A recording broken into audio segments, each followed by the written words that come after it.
Сәлем қыздар, қалдарыңыз қалай? Уәде еткен безрукавкам дайын болды. Идеясын осы ақ безрукавкадан инстаграмнан алған болатынмын. Бізге бұл безрукавканы тігу үшін 1 метр синтепон, 1 метр негізгі матамыз, 1 метр астарымыз керек болады. Және өзімізге дұрыс келетін немесе иығы шамалы түсіп тұратын футболка болса жетеді. Футболкаңызды осылай дайындап аласызды. Киіміміздің негізіне саламыз. Ең әуелі артқы бөлігін кесіп аламыз. Тігіске міндетті түрде 2 см қалдырып сызатын боламыз. Өйткені біз синтепон қойғаннан кейін ол көпсіп шамалы кішірейеді. Мен МК размерін тігіп жатырмын. Шамалы өзіме үлкендеу кеңдеу қылып. Қыздар айтқандар, осы фломастерді мен Пиндоудадан заказ берген ғой, исчезающий деп, бірақ кетіп қалмайды екен. Міндетті түрде тряпкаңызды сулап отырып сүртіп кетіресіз. Исчезающий негізі бір жарты сағатта кетіп қалу керек.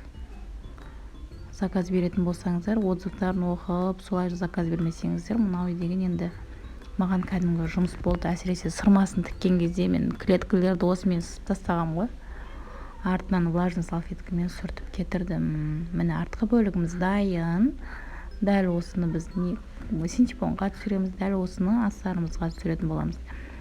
Енді алдыңғы бөлігін пішуісін қараңыздар. Артқы бөлігі негізіне қоямыз да, міндетті түрде жанынан 9 см артықтығын біліп алуымыз керек. 9-10 см артық болсын.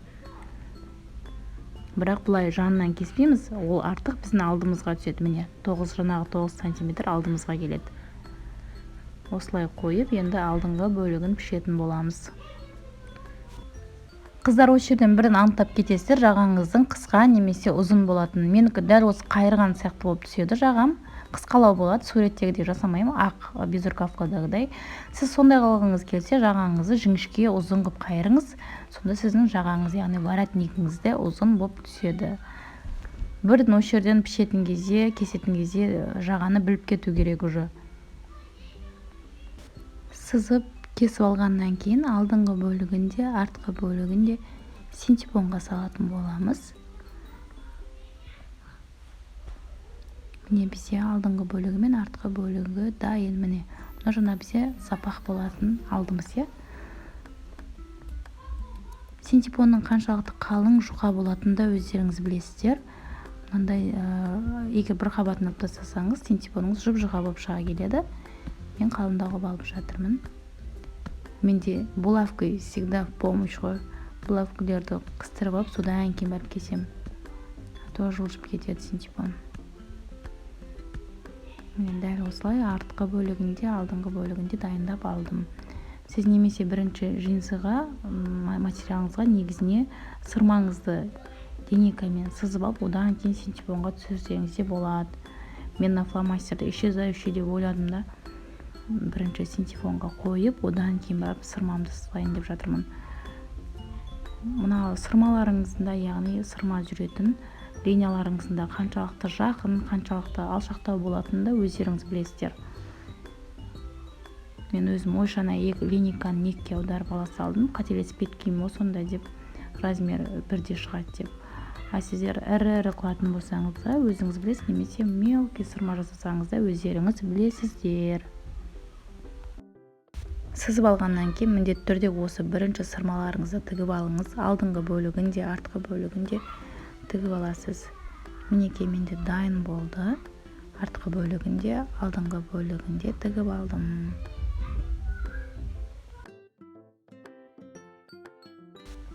Мінекей осылай алдыңғы бөлігінде, артқы бөлігінде астарын кесіп дайындап аласыз. Сосын негізінен бастап иықтарын біріктіріп шығатын боламыз. Көп қыздар боковой тігісін тігіп қояды, қателесіп қалады. Негізінде осы екі иығын біріктіріп алу керек ең әуелі. Негізінде болсын, астарынан болсын, бірінші қайсынан бастасаңыз да ең әуелі иығын, екі иығын біріктіріп тігіп алыңыз. Астарында негізінде біріктіріп алдым, енді жағасын пішетін боламын. Ол үшін маған осындай кез келген қағаз болады. Мынау кәдімгі дәптерді алып отырмын мен. Артқы бөлігін, яғни мойнымыздың артының қақ ортасына алып барып, бір жағын пішетін боламын. Осымен екі жақтама шығара саламын. Байқап отырсаңыздар, жаңа мен негізін қалай қайырдым, басында дәл соған келіп тұр, иә. ал воротнигіміздің қаншалықты биік болатын, төмен болатын өзіңіз білесіз. Енді тек қағазбен, ручкамен сызып белгілеп аламын.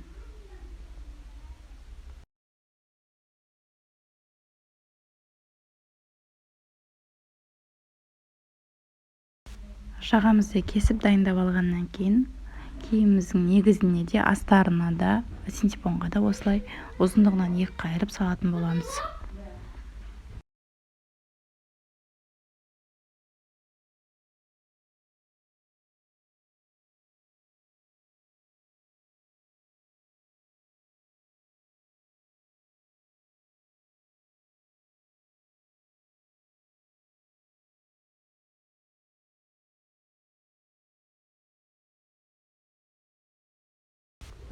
Енді екі жақты қалтамызды пішіп кесіп аламыз.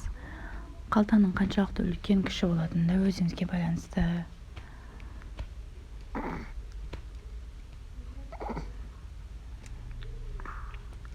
Бір жағын астарынан, бір жағын негізінен жасап жатырмын. Тек қана негізінен жасайтын болсам, джинсы өзі плотный материал болғандықтан қалтасы қалың болып кетеді. Киімнің жан тігістерін, яғни боковой тігістерін түсірмей тұрып, ең әуелі екі жағының да қалтасын тігіп аласыз. Екі жағы бірдей болу үшін екі жағын біріктіріп, белгі қойыңыз ручкаңызбен, фломастер, борыңызбен.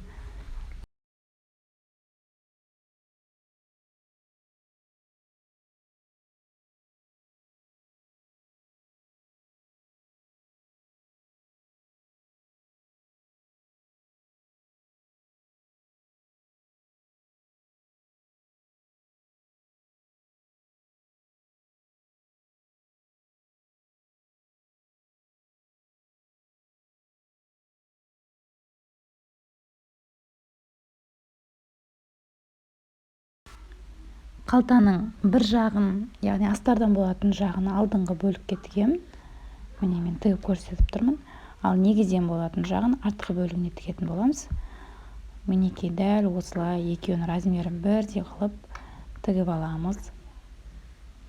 Одан кейін барып жан тігісін біріктірген кезде осы қалтаңызды да қосып біріктіріп тігіп шығатын боласыз. Міне дәл осылай тігіп шығасыз. Так, енді ары қарай жағасын тігетін боламыз. Міне қараңыздар, тіп-тік болып тұрған жағы үстінде қалу керек, овальный болып кесілген жағы киімнің негізімен біріктіру керек. Міне қақ ортадан ровно қылып бөліп аласыз да, мойынның мынау қақ ортасына алып барып, инеңізбен фиксация жасап аласыз.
Астарының да жағасын тіккен кезде жаңағы негізде тіккенімізді қайталап шығамыз.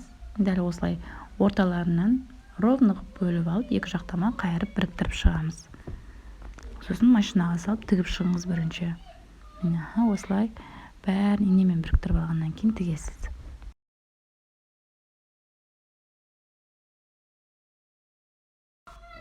Мінекей қыздар, енді етегінен бастап айналдыра жағасымен қосып машинаға салып тігіп шығасыз.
Начо.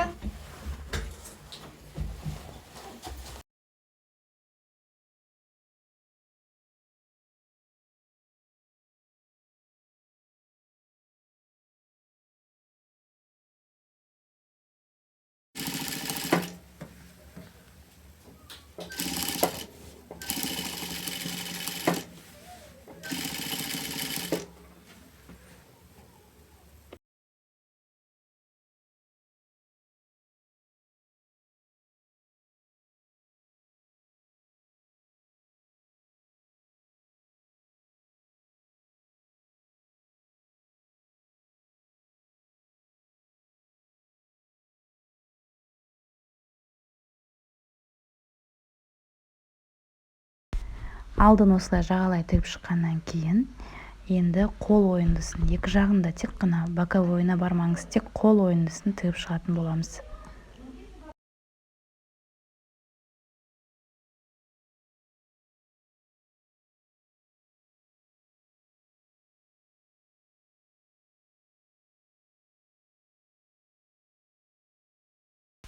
Соңғы штрихтар қалды. Енді осы екі қол ойындымыздың жанынан оң қаратып аламыз киімді. Енді астарымен негізі біріктірген әрбір тігісін үтікпен басып шығасыздар, қыздар. Сонда шамалар қарап жеңілдеу болады. Готовый киімді үтіктегеннен әрбір біріктірген тігістеріңізді үтіктеп алсаңыз, өздеріңізге уже әдемі көрінеді.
Қыздар, қараңыздар, мұғалімдердің тілмен айтқанда, уже біз мақсатымызға жетуге жақын қалдық.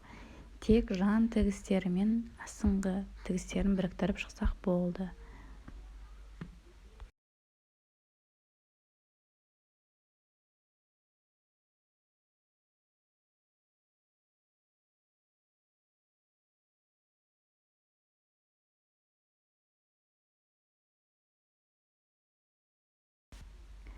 Мінекей жан тігісін тағы бір рет айтамын, қалтасымен бірге айналдыра тігіп шығатын боламыз. Негізінен бастап астарына шейін бір үзбей тігіп шығыңыз. Міне, дәл осылай тігесіз, және оң қаратуға осы жерден 15 сантиметрдей, 13 сантиметрдей алып қалыңыз. Өйткені біз астында полностью біріктіріп шығамыз да, одан кейін осы жанынан оң қарататын боламыз. Қараңыздар, қалтамыздың өзі өте әдемі, аккуратно шықты. Әрбір тігісімді үтіктеп отырмын. Сіздер де дәл осылай үтіктеп отырыңыздар.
Ал кеттік астыңғы бөліктерін біріктіреміз. Осымен концерт аяқталады.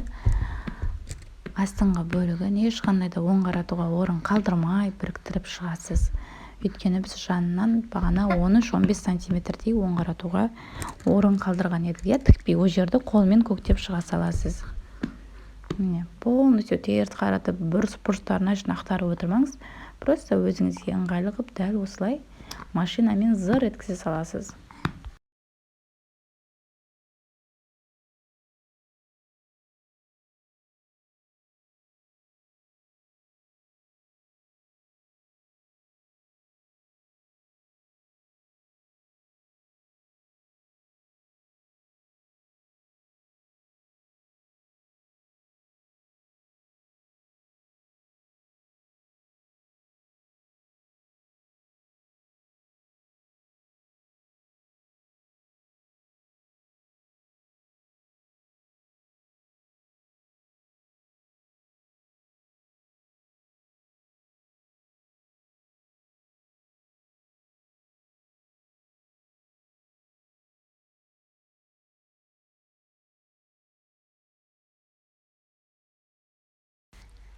Ал құтты болсын қыздар.